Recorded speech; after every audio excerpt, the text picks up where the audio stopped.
ابن آدم کے کسی بھی برے عمل کو شرک نہیں کہا گیا۔ شرک ایک بہت بڑا جرم ہے، اس کے برابر کسی دوسرے عمل کو شرک نہیں کہا گیا،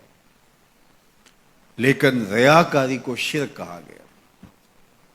شرک اصغر ریاکاری ہے، حتیٰ کہ چوری کو بھی، ڈاکے کو بھی، زنا کو بھی، قتل انسانی کو بھی، یہ بڑے بڑے جرم ہیں، لیکن ان کو بھی شرک نہیں کہا گیا۔ لیکن ریا کو شرک اصغر کہا گیا، یہ چھوٹا شرک ہے۔ اللہ گوارا ہی نہیں کرتا کہ کوئی عمل کسی اور کے لیے کرے۔ شرک کی جس طرح معافی نہیں ہے، اسی طرح شرک اصغر جو ہے، اس سے ملوث عمل کسی صورت میں بھی قبول نہیں کیا جائے گا، چاہے وہ کتنا ہی بڑا عمل کیوں نہ ہو۔ حضرت ابو امامہ الباہلی رضی اللہ تعالی عنہ حضور کی خدمت میں حاضر ہوئے اور عرض کی، یا رسول اللہ صلی اللہ علیہ وسلم، میرے ماں باپ آپ پہ قربان ہوں، میں آپ سے یہ پوچھنا چاہتا ہوں کہ کوئی شخص اپنی جان جیسی متاع عزیز راہ خدا میں وار دیتا ہے، اس سے بڑی قربانی تو کوئی اور نہیں ہو سکتی کہ جان ہی قربان کر دی، اور اس کا مقصد اعلاء کلمت الحق تھا، لیکن ساتھ یہ بات بھی تھی چلو میری ناموری بھی ہو جائے گی، میری بہادری کے جھنڈے بھی لگ جائیں گے، تو کیا اس کو اجر ملے گا؟ تو حضور نے فرمایا فلا شیء لہ، اسے کوئی اجر نہیں ملے گا۔ تو ابو امامہ الباہلی یہ سمجھے کہ شاید میں جو مقصود تھا وہ حضور سے عرض نہیں کر سکا، تو انہوں نے دوبارہ کہا حضور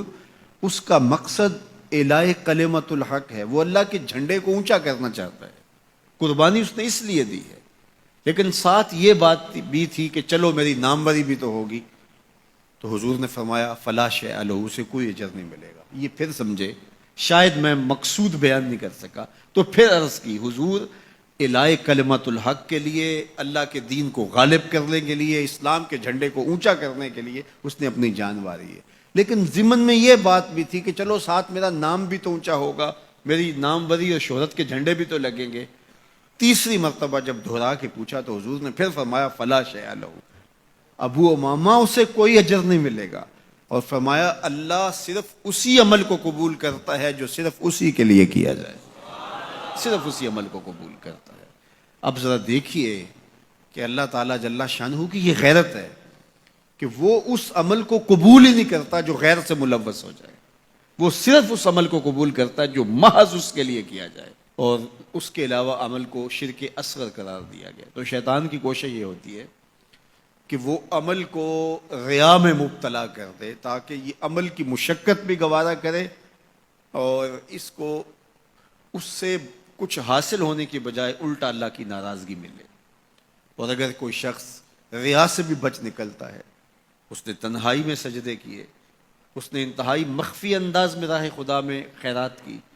تو انتہائی خلوص کے ساتھ اس کے اعمال سر انجام ہوئے، تو شیطان کا اگلا حملہ اس پر یہ ہوتا ہے کہ اس کو عجب میں مبتلا کر دے۔ عجب کیا ہے کہ وہ اپنے عمل کو دیکھتا ہے، اپنے آپ کو دیکھتا ہے، کہتا ہے واہ یہ عمل تو میرے پاس ہے، دوسروں کے پاس تو نہیں ہے، میں تو تہجد گزار ہوں، 5 نمازیں بھی پڑھتا ہوں، صلاۃ الاشراق بھی پڑھتا ہوں، صلاۃ الچاشت بھی پڑھتا ہوں، صلاۃ الاوابین بھی پڑھتا ہوں، میں تو دن کو روزہ بھی رکھتا ہوں، راتوں کا قیام بھی مجھے نصیب ہے، میں تو تلاوت کلام مجید بھی روز اتنے پارے پڑھتا ہوں، میں یہ بھی کرتا ہوں، میں یہ بھی کرتا ہوں، کسی کے دکھلاوے کے لیے بھی نہیں کرتا۔ تو وہ اپنے اس عمل کی وجہ سے عجب میں، خود نمائی میں اپنے آپ کو دیکھنے لگ جاتا ہے، اور وہ جو عمل نہیں کر رہے ہوتے ان گناہ گاروں کو حقیر جاننے لگ جاتا ہے۔ تو یہ عجب اس کو برباد کر دیتا ہے، اور عجب اس کے عمل کے حسن کو اور عمل کے جمال کو چھین لیتا ہے۔ علامہ رومی فرماتے ہیں کہ کچھ عامل ایسے ہوتے ہیں کہ 4 دن نمازیں پڑھیں تو آسمان کی طرف دیکھنے لگتے ہیں کہ آسمان سے کوئی پیغام میرے نام آ رہا ہے کہ نہیں آ رہا،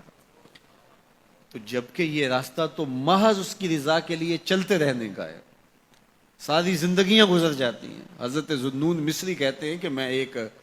شخص کے پیچھے دوڑتا تھا اور وہ فقیر میری طرف نظر اٹھا کر بھی نہیں دیکھتا تھا، تو 40 سال کے بعد ایک دن اس نے میری طرف پلٹ کے دیکھا اور مسکرا کے کہا کہ تم میرے پیچھے پیچھے رہتے ہو، خیر تو ہے؟ 40 سال کے بعد۔ تو میں نے کہا کہ میں اس میں اعظم کی تلاش میں ہوں، تو اس نے ہنس کے کہا یہ اتنا سوکھا نہیں ملتا، تو کہا میرے 40 سال بیت گئے اور آج اس نے نظر اٹھا کے دیکھا۔ ریا کے بعد اگلا مرتبہ شیطان کے لوٹنے کا وہ عجب ہے، وہ اس کے اعمال کو مزین کر کے اس کے سامنے رکھ دیتا ہے اور وہ سمجھتا ہے کہ یہ میرے پاس ہے، عمل اوروں کے پاس نہیں ہے۔ لیکن اللہ کسی کے اعمال کا حجم نہیں دیکھتا، اللہ تعالیٰ جل شانہ بندوں کے عجز کو دیکھتا ہے۔ وہ گناہ جس گناہ کے بعد